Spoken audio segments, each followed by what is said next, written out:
Mag-iingat daw po kami sa ama ni Mitsu dahil sobrang malakas-lakas na tumingin daw sa muling pagkabuhay. So yun, pupunta na po ng garden mga boss. Pasensyahan nyo na mga kabusing na may mga ingay kong marinig dahil naglalaro po yung mga bata doon sa mga kapitbahay na may mga batang liliit.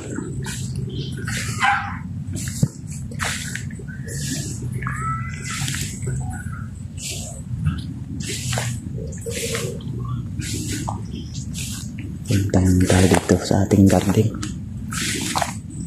Grabe na, sagbot na talaga tayo. Masyado talagang madaming damo.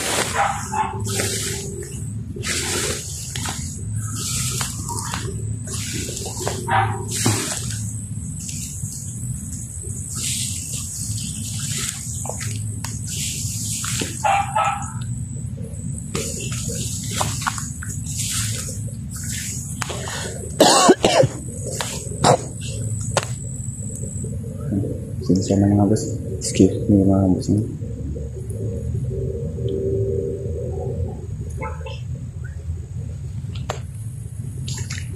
Damdam mo no?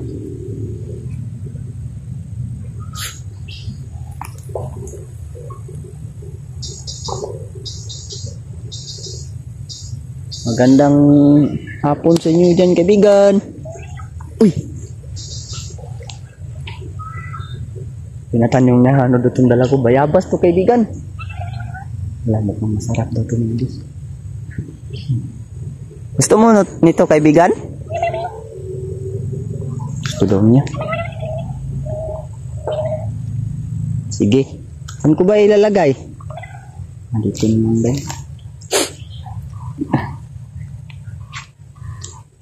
Sige kaibigan, nilagay ko na dyan kaibigan.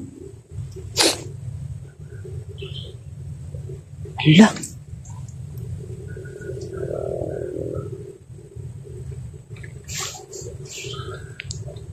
Nawala ka agad. Hala.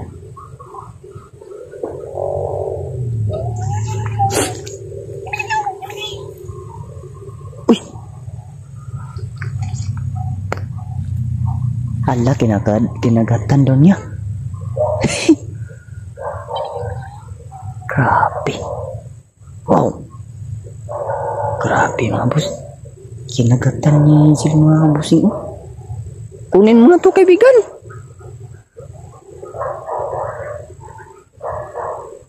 Kinagatan na naman niya mga boss.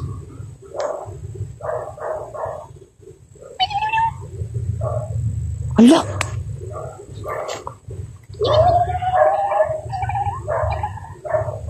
Kaki. Kinuha na sa aking kamay. Wala, masasabihin doon sa akin daw. Ano yan kaibigan? Sabi ni kaibigan Hazel mga bossing, mag-iingat daw po kami sa ama ni Mitsu dahil sobrang malakas-lakas na tumingin daw sa muling pagkabuhay.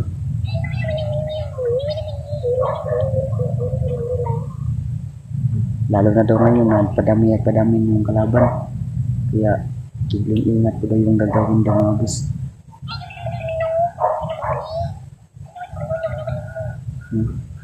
Lalo na po daw ako kasi ito yung pangunahin talaga pinteriya ng balto mga boss.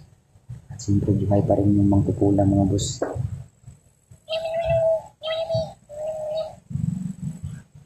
At pati yung asawa ko, kami daw lahat ay hindi-ingat daw mga boss. Hey kaibigan, maraming salamat kaibigan yung kumanta si mga boss.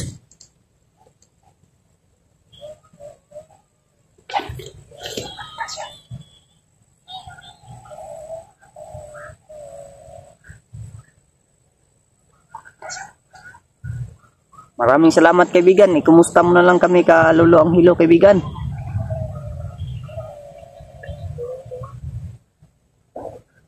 Yun po, gagawin po daw ng mga boss. Natanong na kung nasan yung asawa ko. Nandun sa bahay, nagpapahinga siya. Okay. talaga mga kabusing.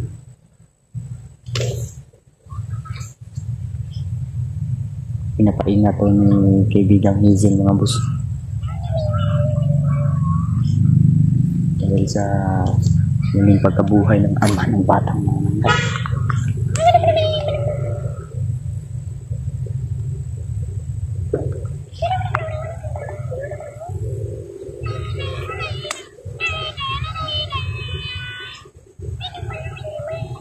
Subukan nating iwas-iwas mga busing ang ating kamera no. Kasakaling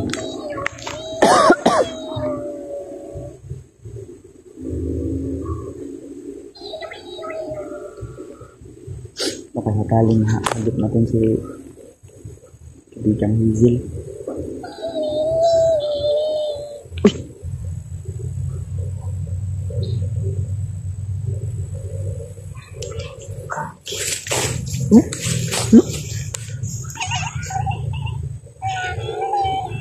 Lah.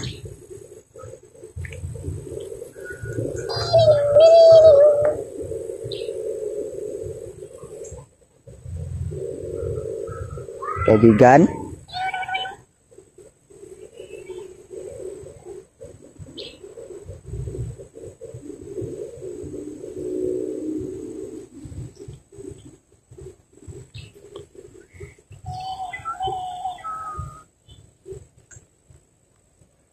Kaibigan.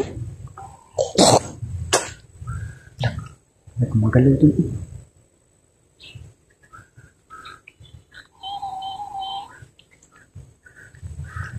Lak! Ayun! Ayun na!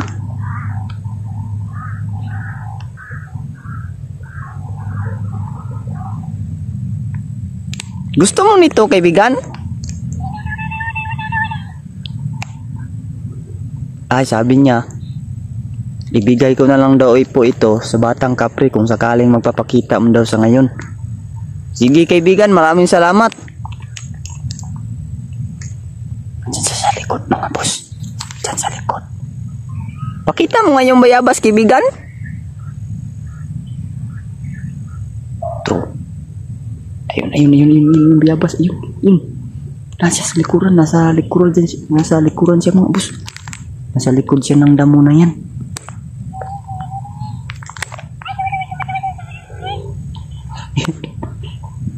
Diyan ba yung portal mo? Hindi daw, hindi. Diyan lang daw siya nagtatago. Kumanta ka nga kaibigan. Pwede ba pagalawin mo yung pinagtaguan mo? Ala. So nandun talaga siya mga boss. Nandun talaga si kaibigang Hazel. Yun. Ala. Pinagalaw niya. Wow. Ala, salamat naman kaibigan.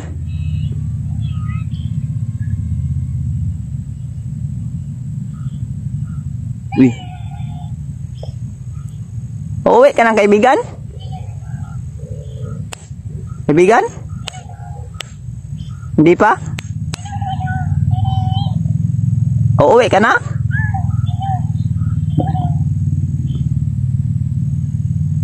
Uuwi na daw siya mga boss. Lah. Pinagalaw na naman niya mga boss. Pinagalaw na naman niya. Silipin ka natin si kaibigang Hazel, no? Kali makita natin siya.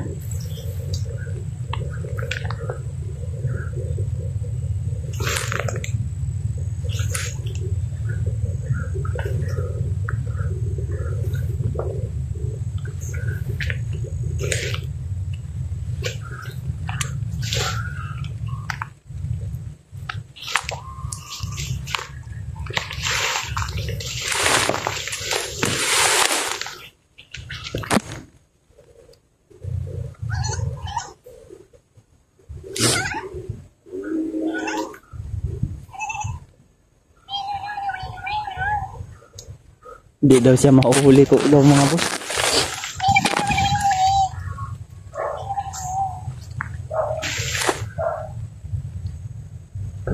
Maliit siguro tong katawan ni kaibigang Hazel ba?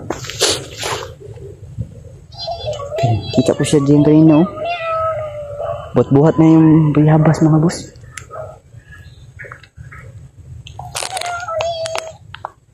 Sige, kaibigan. Uwi na daw siya, mga busing. Paalam po, kaibigan. Babay daw, mga boss. Ayaw mo talaga nito? No daw, mga boss, no. Ibigay ko na lang po daw doon sa Batang Kapre. Tayo napakita. Sige po, kaibigan. Babay po, kaibigan.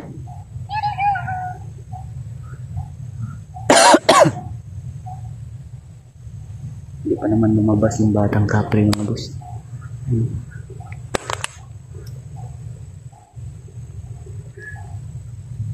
Hindi pa naman siya lumalabas din.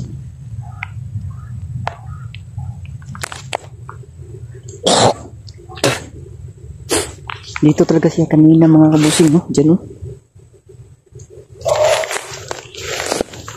Diyan siya nagtago, oh. Parang na-flat dyan, no? Diyan siya nagtago. Kaso maliit lang yung flat niya. Maliit lang.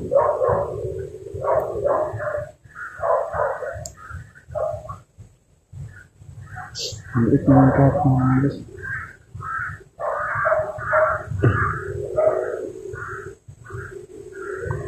Dali na, naka-spiya to na naman, ha. Inaman-manan tayo dito sa bahay.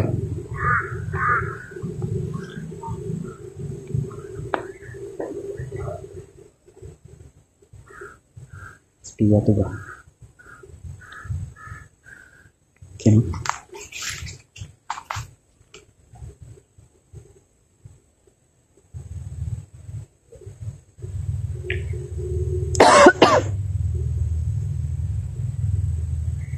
Ganyan din.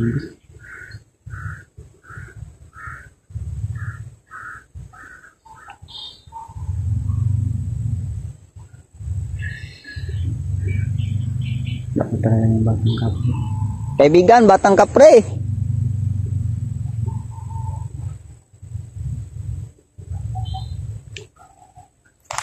Kaibigan. Kaibigan.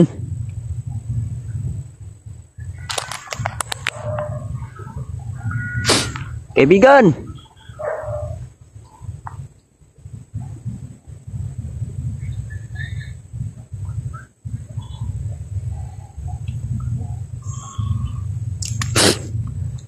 Dapat talaga siya, mga boss.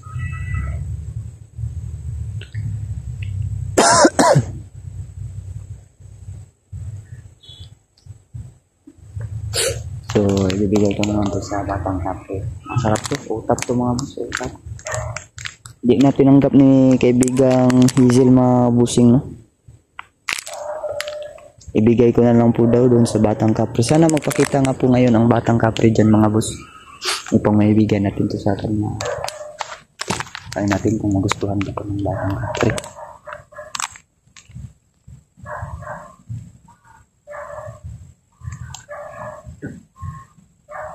Iya, may usok.